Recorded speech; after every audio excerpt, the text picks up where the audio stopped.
All right, so move on to the final segment. I will be, we're going to switch gears here to World Wrestling.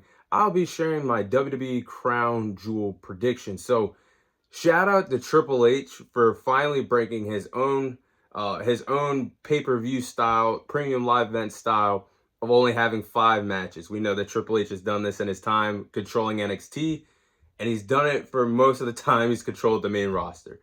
But this Crown Jewel card has 6 matches instead of 5. So hats off to Triple H for breaking that his own style of how he books premium live events. But I'll be sharing my prediction for each match on this card, starting off with Randy Orton versus Kevin Owens. Now, I will have to say WWE had a creative way of turning Kevin Owens heel. I mean, Kevin Owens turned heel when he got frustrated. He was tired of Cody Rhodes teaming up with Roman Reigns and helping the Bloodline.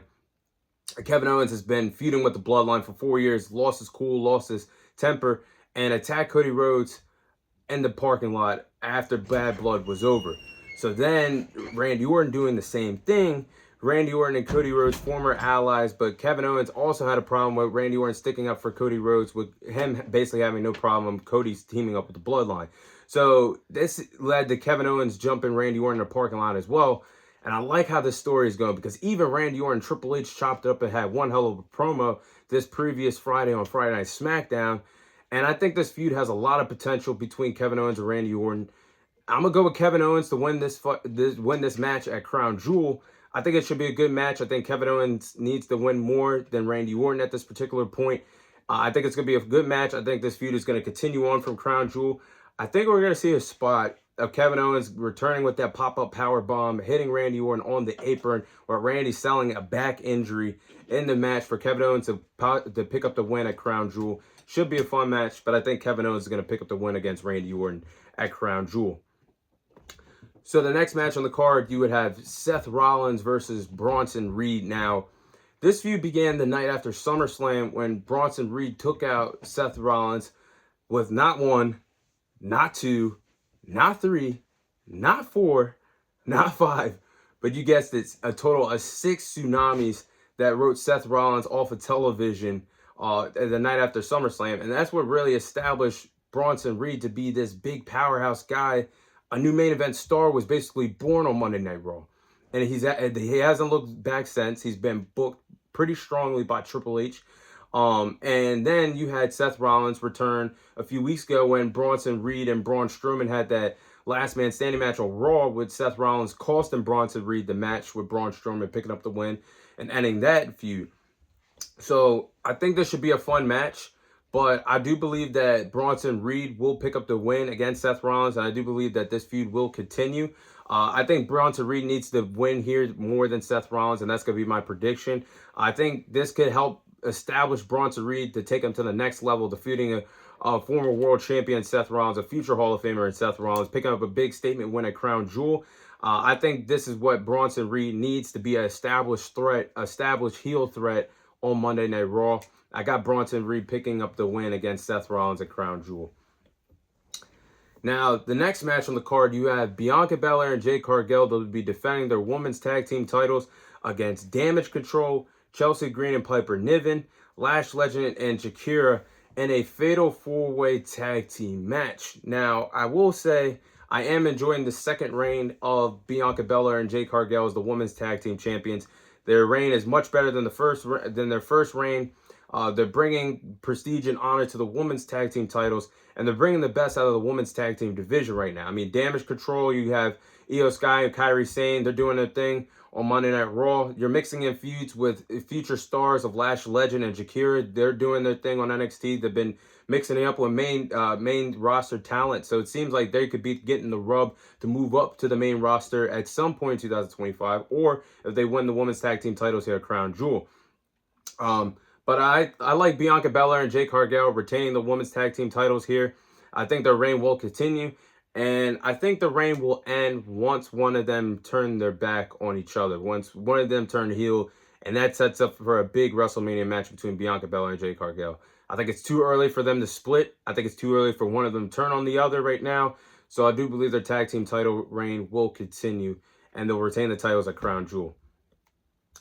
Now, Next match, you have LA Knight. He'll be defending his United States Championship. He'll be taking on Carmelo Hayes and Andrade in a triple threat match. Now, I gotta say, WWE has done a great job on Friday Night SmackDown booking the Carmelo Hayes and Andrade feud. I mean, the best of 7. And I'm glad that they went back to having a best of 7 series in the WWE. Triple H has done a great job with Carmelo Hayes and Andrade doing this. And I think they need to do this more, because when I started watching this feud, it reminded me of the best of 7 series between Sheamus and Cesaro that we seen years ago on Raw. I'm going decades back ago when we seen John Cena Booker T feud in a best of 7 series for the United States Championship. I'm going back in 05, 06 when I seen Chris Benoit and Booker T feud in a best of 7 series for the United States title. Just to name them as an example, that's what I like to see. So I hope they go back to doing that more often. But this Carmelo Hayes and Andrade feud has been great. I like how the match 7 didn't have a winner and a decisive winner of the feud, with LA Knight being inserted into the mix, with LA Knight actually picking up victories against Carmelo Hayes and Andrade on 2 separate occasions and 2 separate title defenses. I think this is going to be a fun triple threat match. I'm going to go with LA Knight to retain the title here, but I would not be mad if WWE pulled the trigger here and put the title on Carmelo Hayes or Andrade for the work that they've done on the Blue brand for this best of 7 series that they've both been a part of. But give me LA Knight to retain his United States Championship against Carmelo Hayes and Andrade in what should be a fun triple threat match. Now, next match, you will see the Women's World Champion Liv Morgan take on the other Women's World Champion Nia Jax, a champion versus champion, SmackDown versus Raw, for the Women's Crowj Jewel Championship being on the line. Now, it's good to see WWE go back to a style of champion versus champion, SmackDown versus Raw style. We haven't seen that in quite some time because of what's happening now at Survivor Series with the War Games taking place at Survivor Series now. But I've liked how the feud has been going on with both women appearing on Raw and SmackDown. They're two different shows, keeping this feud fresh. But give me Nia Jax to win this match. I mean, she's been booked strong since returning to the company in 2023. She won the Queen of the Ring tournament earlier this year. She won the Women's World title against Bayley at SummerSlam.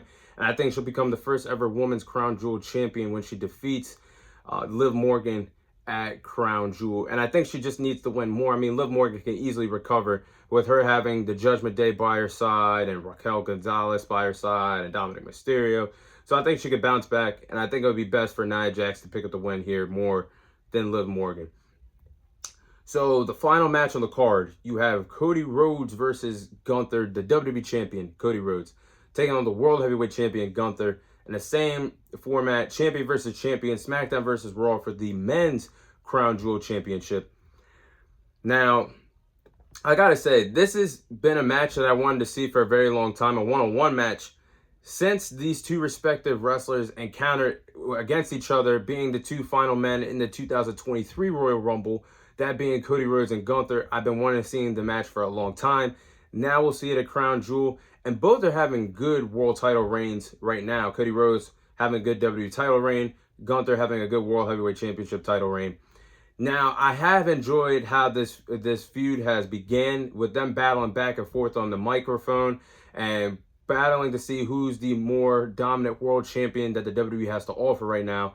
I'm going to go out and say that Gunther wins this match. I think Gunther needs to win more. I think it would bring more prestige and honor to his title reign. He already won the King of the Ring tour. He held the Intercontinental Championship this year, won the King of the Ring tournament, defeated Damian Priest at SummerSlam. Why not give him the Crowj Jewel Championship, defeating the WWE Champion Cody Rhodes? But I will say, whoever wins this match, either it's Gunther or Cody, somebody's going to, whoever wins is not going to pick up the win cleanly. There's going to be some type of interference. If Cody wins, Goldberg is going to interfere in the match and cost Gunther the match.